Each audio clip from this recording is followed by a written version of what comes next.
This is how I grew a profitable business despite having ADHD. Having ADHD, being a business owner, can be very difficult. I mean, running a business is already challenging enough, but having ADHD, getting distracted all the time, not able to be organized, it can just be a hectic ticking time bomb that is just ready to explode. But these are the things that I was able to do to manage my ADHD to succeed growing my business and having it being profitable. The very first thing that I had to do when I shifted from working for a practice, a medical practice, and shifting running my own practice and running my own business is distractions. Be able to eliminate distractions, because distractions are one of the worst things that can kill an entrepreneur in their business. But especially someone with ADHD, because it's 10 times that. We get distracted very easily. And when I was running my virtual practice, I was working at home, and I still work at home. And I love it, but there is issues with that when you have a family. I have a couple kids and they want to come down and see daddy, and that can be an issue.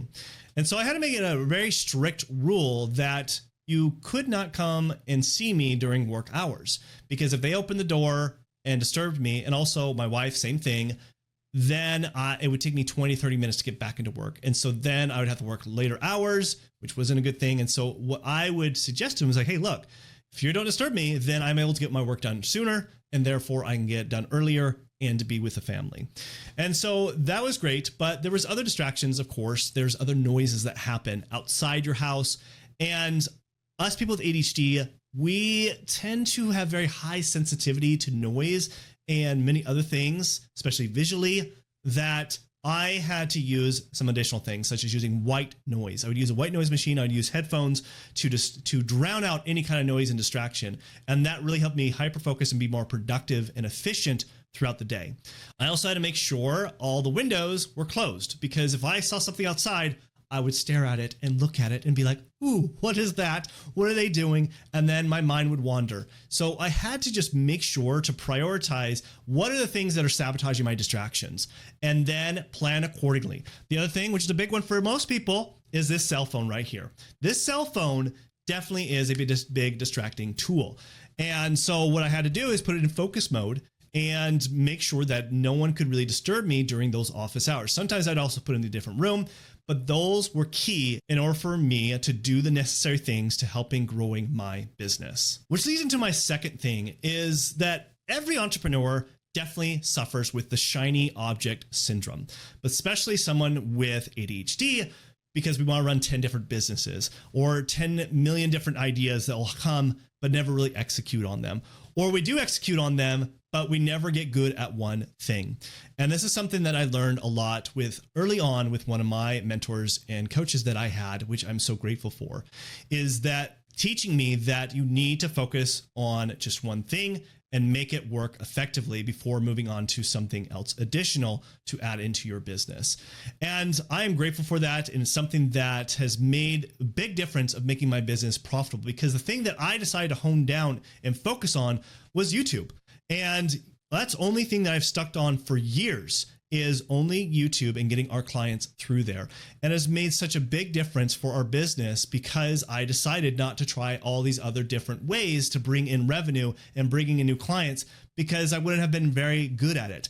But now I can say I'm an expert when it comes to YouTube and using YouTube as a tool to growing a business. Now, this is a separate YouTube channel than this one that you're seeing that has grown our business. But the thing is also that I had to learn, which comes down to my third principle, is consistency. Consistency, I would say, is one of the most important tools that a lot of us people with ADHD don't put a lot of high enough priority, but a lot of entrepreneurs don't do this as well. They know it's important, but the thing is, when it comes to consistency, is when you decide to pick something like one channel, one product, one system, and be consistent at it for several years, week after week, day after day, and perfecting your skills at this. And I decided to use YouTube as the channel of source to be an expert at it, but also using one product, one way to get our patients and clients results, which is helping adults with ADHD and entrepreneurs with ADHD. And we've got amazing results with them, because I decided not to help everybody in helping all the different health problems that are out there. I used to run a brick and mortar practice, and that was an issue. But when I decided to hone down and focus on one problem, in helping just adults with ADHD and entrepreneurs with ADHD, that is what made a huge difference of making our business more profitable. Which then leads into my fourth principle here, is that being a business owner is challenging. And when you're first getting started, like I was many years ago, I did everything and wore several hats. And that's what you have to do when you're first doing that. But you eventually have to realize you can't be good at everything. No one can. I don't care if you have ADHD or not, you can't be good at everything. And in order to grow your business and be profitable, you have to start learning to delegate things that are sucking your time, but also sucking your energy. And that very first hire for me was looking for an executive assistant, someone that can manage my emails, someone who can manage all the different communication that's coming through, because to me, that was very distracting, but very important for the business. And so I first did things overseas, hired out because I only needed someone part-time. And that's usually a good first place to start, is start looking for places overseas that you could afford to at least get some of this stuff off your plate. Then eventually I was able to hire it in-house and have employees that actually now manage a lot of the communication, executive functioning, the menial tasks that I know I don't do so great at. In fact, it actually stresses me out more. So it's great to have that off of my plate. And then it came to looking at video editing. Like I used to do all the video editing. I don't anymore. As much as I enjoy it and love the creativity, it is a time suck. In fact, because I'm kind of a perfectionist when it comes to creativity, it probably wasn't the best thing for me to do because I'd spend hours and hours on it versus hiring somebody else. I did the same thing, hired overseas, and then eventually brought it in-house and now have employees doing that. And so that's always a good starting point, is to realize you need to start delegating in order to start becoming more profitable, because you as the business owner need to put your priority of how much you are worth and start delegating everything else to everybody else. Otherwise, your business starts to suffer. You need to be dealing with the most high level tasks, things such as like sales and also marketing, be able to do connections and making content, stuff that are going to be very profitable for your business that only you as a business owner can do. Which then leads into my fifth principle, is that with business, there's always going to be ups and there's always going to be downfalls, constantly up and down. And when the going gets tough, we need to be able to press forward. And I've had many ups and downs throughout my business. But one thing that I can say I'm proud of, especially with my ADHD, is I am very stubbornly persistent. I stubbornly want to know why something doesn't work. So when there is a downfall, I want to understand what we need to be doing differently.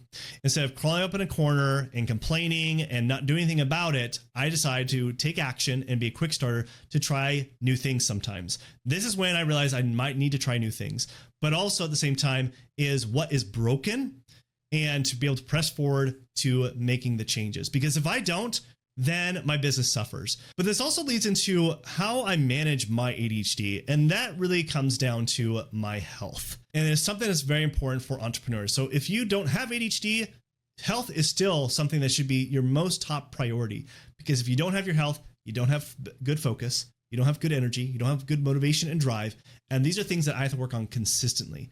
And the only way that I've been able to do that, instead of relying on a medication, which I did in the past, didn't like it, wasn't something that really helped me be consistent. But what helped me be consistent is first identifying the root of my ADHD symptoms, of what I was experiencing, of why I could be focused, motivated, driven, and have the energy that I needed to run my business.